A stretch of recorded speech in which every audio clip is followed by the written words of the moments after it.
Mutton curry చాలా ఈజీగా సింపుల్గా టేస్టీగా ఎలా చేసుకోవాలో మంచి గ్రేవీ వచ్చేలా ఎలా చేసుకోవాలో నేను మీకు ఈ వీడియోలో చేసి చూపిస్తానండి. ఇది నేను కుక్కర్లో చేస్తున్నాను. నార్మల్గా కూడా చేసుకోవచ్చు. నార్మల్గా అయితే చాలా టైం పడుతుందండి. కుక్కర్లో చేస్తున్నాను. అందుకోసం కుక్కర్లో ఆయిల్ వేసుకొని కొద్దిగా సాజీరా, 2 పచ్చిమిర్చి ముక్కలు,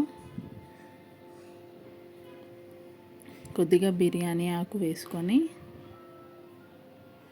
ఒకసారి కలిపేసుకోవాలి. దీంట్లోకి ఆనియన్స్ కొద్దిగా ఎక్కువ తీసుకోండి. ఆనియన్స్ మంచి గ్రేవీ రావడానికి ఆనియన్స్ ఎక్కువ పడతాయి. ఆనియన్స్ కొంచెం ఫ్రై అయిన తర్వాత ఫ్రెష్గా గ్రైండ్ చేసి పెట్టుకున్న అల్లం వెల్లుల్లి పేస్ట్ వేస్తున్నాను. మటన్లోకి కానీ చికెన్లోకి కానీ ఫ్రెష్గా గ్రైండ్ చేసుకున్న అల్లం వెల్లుల్లి పేస్ట్ అయితే టేస్ట్ చాలా బాగొస్తుంది. మటన్ చికెన్ కర్రీస్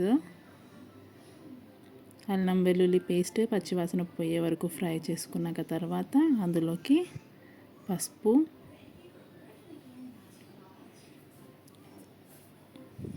ఇంకా కడిగి నానబెట్టుకున్నాను మటన్ని ఒక ½ అన్ అవర్. ఆ మటన్ని వేసేసుకోవాలి. కొంచెం సేపు ఫ్రై చేసుకున్న తర్వాత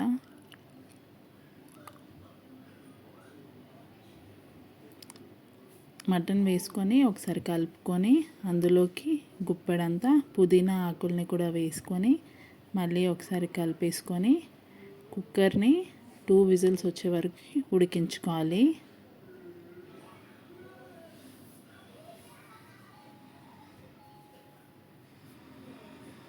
మటన్ కర్రీలోకి మసాలా చూద్దాం ఇప్పుడు.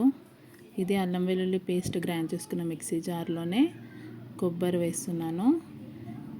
ఇలాచి, చెక్క, 5-6 లవంగాలు కూడా వేసేసి ఒకసారి గ్రైండ్ చేసుకోవాలి. ఇది కొంచెం పౌడర్ అవ్వగానే ఇందులోకి మనం కర్రీకి సరిపడా టమాటాస్ ఉంటాయి కదా, ఆ టమాటాస్ కట్ చేసి ఈ మిక్సీలోనే గ్రైండ్ చేసుకుంటే గ్రేవీ చాలా టేస్టీగా వస్తుంది. ఇందులోనే ఉప్పు, ధనియాల పొడి, ఇంకా కారం కూడా వేసుకొని గ్రైండ్ చేసేసుకుంటున్నాను. ఇది మెత్త పేస్ట్ లాగా గ్రైండ్ చేసుకోవాలి.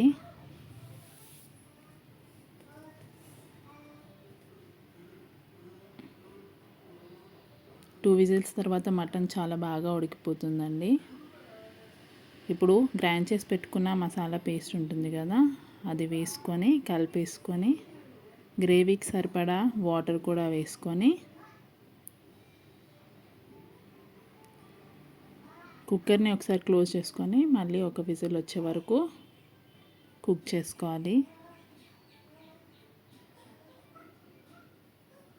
లాస్ట్లో కొత్తిమీర వేసి గార్నిష్ చేసుకుంటే మటన్ కర్రీ రెడీ అయిపోతుంది. చూసారా అండి ఎంత మంచిగా వచ్చిందో కన్సిస్టెన్సీ.